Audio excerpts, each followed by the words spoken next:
స్వాతంత్ర పోరాటంలో తెలంగాణ పోరాటంలో బీజేపీ పాత్రే లేదన్నారు పీసీసీ చీఫ్ మహేష్ కుమార్ గౌడ్. విలీన ఉద్యమంలో కమ్యూనిస్టులు కాంగ్రెస్ పాత్ర ఉందన్నారు. బీజేపీకి చరిత్ర చదవడం తెలియదు కానీ చరిత్రను తిరగరాయడం తెలుసని విమర్శించారు. విలీన దినోత్సవం సందర్భంగా ప్రజలు బీజేపీకి బుద్ధి చెప్పాలన్నారు. దేశం సుభిక్షంగా ఉండటమే కాంగ్రెస్ పార్టీకి ముఖ్యమని చెప్పారు.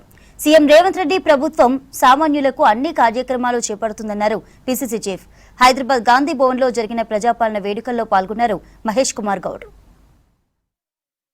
ఆనాడు తెలంగాణ సాయుధ పోరాటంలో పాల్గొన్న ప్రతి కమ్యూనిస్టు నాయకులను కూడా మనం ఇవాళ గుర్తుపెట్టుకోవాలి.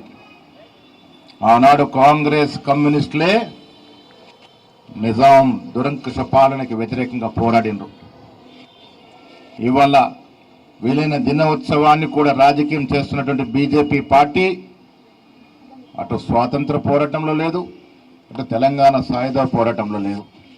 బీజేపీ పార్టీ పుట్టిందే 1980లో.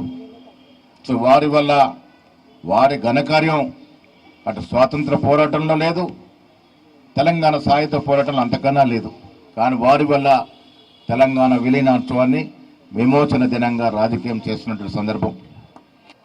మిత్రులారా, విలీనానికి పాటుపడింది, ప్రాణ త్యాగాలు చేసింది ఆనాడు కాంగ్రెస్ పార్టీ, కమ్యూనిస్టులే.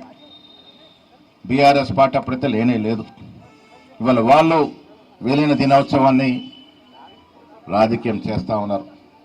మిత్రులారా, బీజేపీ పార్టీకి గాంధీజీ అంటే పడదు, కానీ గాంధీజీ హత్య చేసిన గాడ్సే మాత్రం వారికి దేవుడు.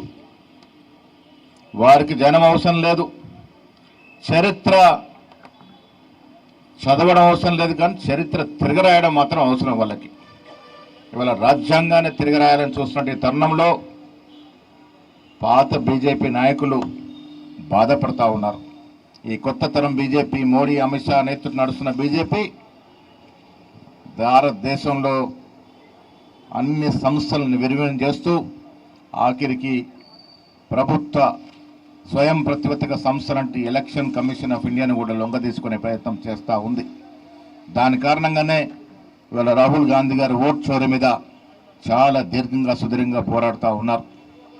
అధికారమే పరమావధంగా, అధికారం ఉండడమే తప్పనిసరిగా చేసుకుంటూ బీజేపీ ఓట్ చోరీకి పోటీపడడం వల్లనే మూడవసారి అధికారంలోకి వచ్చిందని అనుమానాలు ద్రోపడి విధంగా రాహుల్ గాంధీ గారు రుజువులు చూపిస్తున్నటువంటి సందర్భం ఇవాళ.